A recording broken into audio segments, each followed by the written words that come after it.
আর একটা দোয়া শিখায় দেই, ইনশাআল্লাহ এই দোয়া করলে রিজিক তো বাড়বেই ইনশাআল্লাহ, আপনার যত ঋণ আছে ইনশাআল্লাহ আল্লাহ পাক শোধ করে দিবেন। বিশ্বাস করলেন না? এই দোয়া শিখাই দিচ্ছি, এই জন্য আমাকে হাদিয়া দেওয়া দরকার, স্পেশালি আমাকে এখন হাদিয়া দেওয়া দরকার। এটা গুরুত্বপূর্ণ দোয়া শিখাই দিচ্ছি। আলী রাদিয়াল্লাহু আনহু বলেছেন, কোন ব্যক্তির যদি পাহাড়ের সমানও ঋণ থাকে, এই দোয়া যদি আমল করে আল্লাহ পাক ওই ঋণও শোধ করে দিবেন ইনশাআল্লাহ। ঋণ কেমন জানেন? ওই যে এখন মানুষ ঋণ নিচ্ছে 1 কোটি টাকা ব্যাংক থেকে, 2 কোটি টাকা ব্যাংক থেকে, হ্যাঁ, কত বছর, 10 বছরের জন্য, 20 বছরের জন্য বাড়ি করছে, তাই না? তার ধারণা এমন যে সে মারা গেলে তার ঋণটা কেউ না কেউ শোধ করে দিবেই দিবে, তাই তো? আর আল্লাহর রসুল কি বলছেন দেখেন, একজন মারা গেছেন, নবী সাল্লাল্লাহু আলাইহি ওয়াসাল্লামের সময় একজন মারা গেছেন।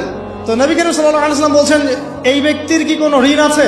একজন সাহাবী বলেন, হ্যাঁ ইয়া রাসূলুল্লাহ, তো ঋণ আছে। নবীজি বললেন, তোমরা ওর জানাজা পড়ো, আমাকে ডেকো না। তোমরা ওর জানাজা পড়ে নাও, আমি জানাজা পড়তে চাচ্ছি না।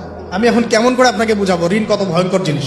আপনি যে ব্যাংক থেকে 3-4 কোটি টাকার লোন নিয়ে রাখছেন, লাখ লাখ টাকা লোন নিয়ে বসে আছেন, দিব্যি সুখে বসে আছেন, এমন চিন্তায় যে আপনার মৌত হবে না। আর নবী সাল্লাল্লাহু আলাইহি ওয়াসাল্লামের সময়ে একজন মারা যাচ্ছেন, তিনি বলছেন তোমরা জানাজা পড়ে নাও, আমি জানাজা পড়তে চাচ্ছি না। মানে ঋণগ্রস্ত ব্যক্তির জানাজাও তিনি পড়তেন না। তারপরে একজন এসে বললেন, ইয়া রাসূলুল্লাহ, আমি তার ঋণ শোধ করে দিব, তার যা ঋণ আছে আমি শোধ করে দিব। তখন নবী এসে জানাজা পড়লেন সাল্লাল্লাহু আলাইহি ওয়াসাল্লাম।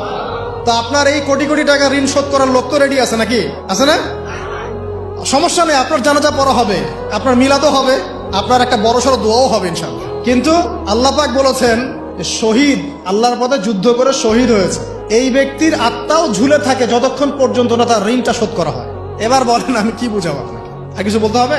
তো এখন সেই দোয়া শিখাচ্ছি আপনাদেরকে, যে দোয়া শিখলে আপনারা ঋণ থেকে বাঁচবেন ইনশাআল্লাহ। কত দিবেন বলেন? আচ্ছা, হ্যাঁ, এই তো, শুকরিয়া। দোয়া করবেন যেন আল্লাহ পাকের দিনটাকে আল্লাহর জমিনে প্রতিষ্ঠা করতে পারে। আমার সাথে বলেন, দোয়াটা হচ্ছে, আল্লাহুম্মা ইকফিনি বিহালালিকা আন হারামিকা ওয়া আগনিনি বিফদলিকা আম্মান সিওয়াকা।